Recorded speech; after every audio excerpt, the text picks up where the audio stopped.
அறிவுபூர்வமா பேசணும் சார். நேரத்தை கழிக்கிறதுக்காக பேசிட்டு இருக்க கூடாதுல்ல, இல்லையா? அப்படி ஏதாவது இப்போ இங்கிலீஷ்ல எடுத்துக்கிட்டீங்கன்னா பல சொற்கள் எடுத்துக்கிட்டா அதனுடைய வேர் சொல் எங்க இருக்குன்னு கேட்டீங்கன்னா லாட்டின்ல இருக்கு, கிரீக்ல இருக்கு, அல்லது பிரெஞ்சுல இருக்கு, ஜெர்மன்ல இருக்கு வேர் சொல். இந்த டெக்னிக்கல் வேர்ட்ஸ் எல்லாம் இங்கிலீஷ்ல இருந்து எடுத்துட்டா மிச்சம் மீதி இருக்கலாம் இஸ், வாஸ், தட், இவ்வளவுதான் இங்கிலீஷ். சரியா? இப்போ இந்த மாதிரி நிறைய டெக்னிக்கல் வேர்ட்ஸ் ஹிந்தியில வச்சிருக்கீங்களா? சொல்லுங்க. அப்படி இருந்தா விளக்குங்க. ஒரு மொழி தானே சார். ஒரு மொழி எனக்கு தேவைன்னா கற்க போறேன். என் சூழலியல்ல இல்லாத ஒரு மொழியை என் குழந்தை கற்கணும்னு சொல்லும் பொழுது அது என் குழந்தைக்கு தேவையில்லாத சுமை.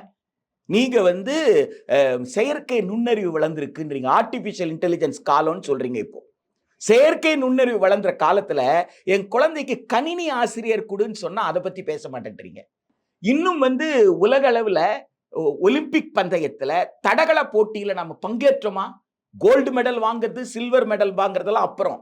முதல்ல பங்கேற்கணும்ல. பங்கேற்புக்கு என்ன செய்யணும்? தொடக்க பள்ளியிலேயே ஒரு குழந்தைக்கு உண்டான ஆர்வத்தை கண்டுபிடிச்சு அதுக்குண்டான பயிற்சி கொடுக்கணும்ல.